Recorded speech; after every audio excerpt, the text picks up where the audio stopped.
saludo súper especial para todos ustedes. Bienvenidos a mi canal, su canal en Hablemos de Inmigración con Marta Salgado. Vamos a ver dos temas que me parecen importantes el día de hoy para que ustedes estén siempre al día en lo que está, en las cosas que van cambiando y que pueden ayudarles en sus procesos. El primer aviso es acerca de la forma G1450.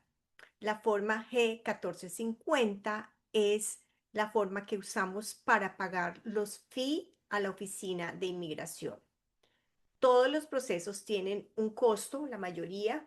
Bueno, en este momento yo creo que no hay ninguno que sea gratuito. Em, esos fee que se envían a la oficina de inmigración actualmente se hacen a través de dos formas, que son la G1450 y la G1650, creo que es.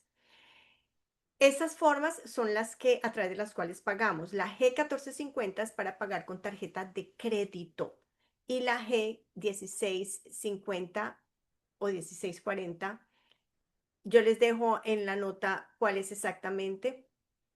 En los comentarios les dejo la forma G16 algo, exactamente el número. Pero esta forma G1450 a partir de febrero 6 del 2026 hay una nueva forma. ¿Hubo algún cambio? Realmente ninguno, solamente la fecha de edición.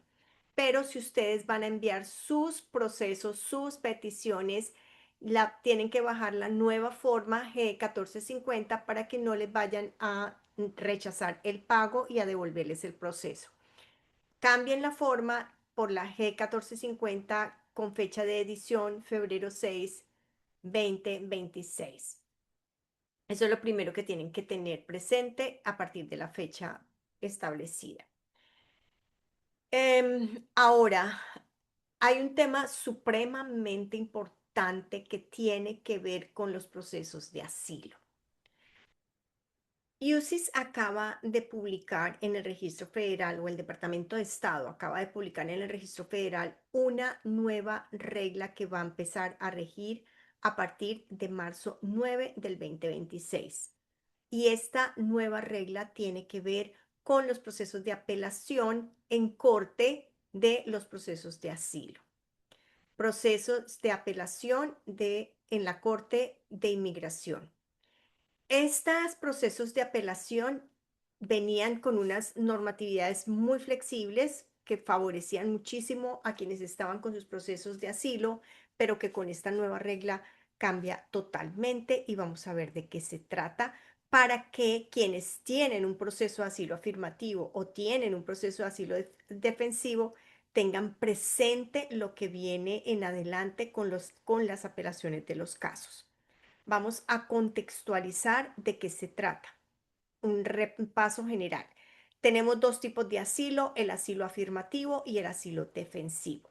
El asilo defensivo es cuando una persona ha ingresado a los Estados Unidos sin admisión, sin inspección por la frontera, entró a los Estados Unidos y obviamente cuando se entrega se inicia un proceso en corte, que es un proceso de deportación, y la persona, para defenderse de ese proceso de deportación, presenta una solicitud de asilo y en esa corte empieza a defender su proceso de asilo para que no lo deporte.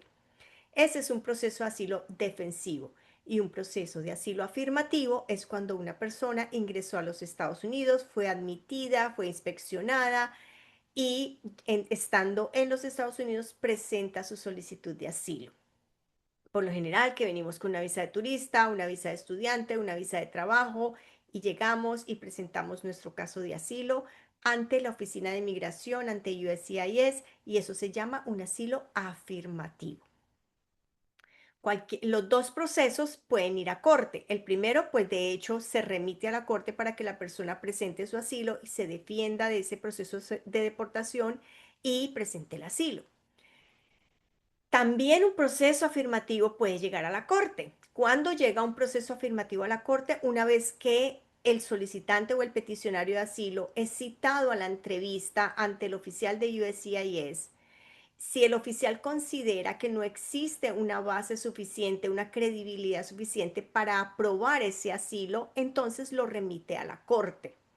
Cuando ese oficial dice, mira, te voy a pasar a la corte, ¿qué está pasando? Que en la corte se está iniciando un proceso de deportación. El oficial está enviándolo con una notificación que se llama la Notice to Appear, una notificación para que aparezca ante un juez en la corte porque se ordena un proceso de deportación.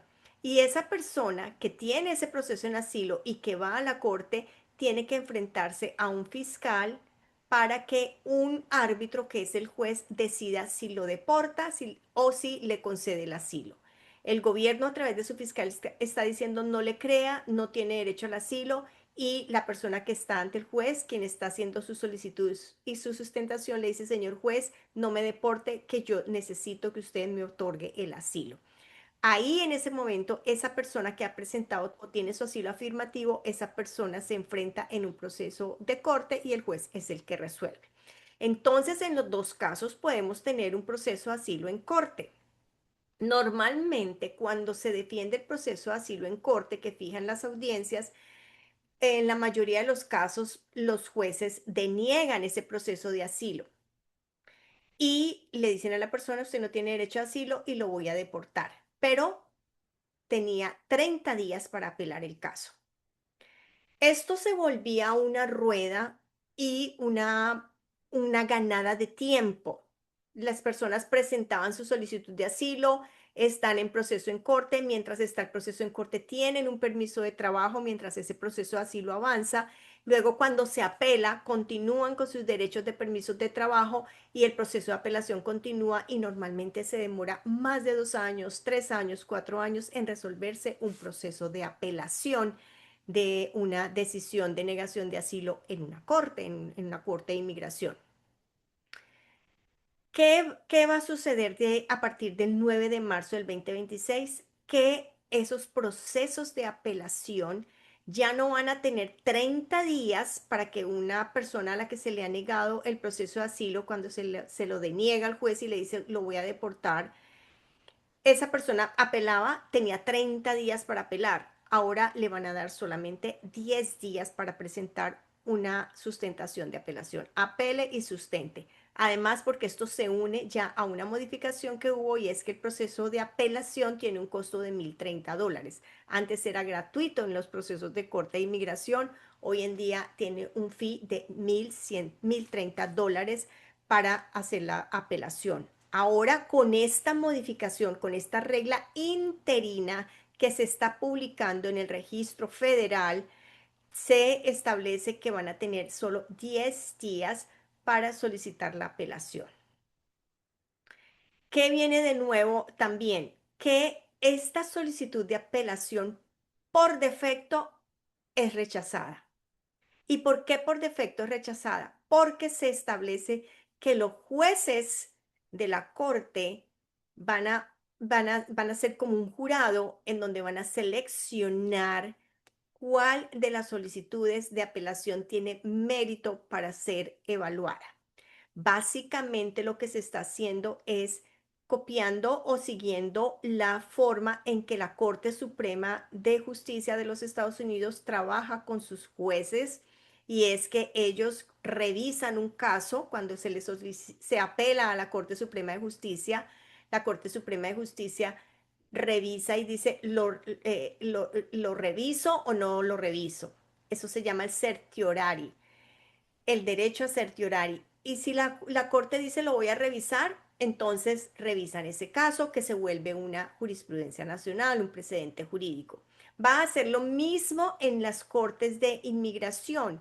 Van a ser un grupo de jueces, todos los jueces de la corte van a evaluar si esos casos que fueron apelados, cuál de esos casos amerita, tiene interés para poderse resolver, y lo evalúan. Hay unos jueces que van a decir, sí, escogemos estos casos para evaluar y tienen 20 días para decidirlo.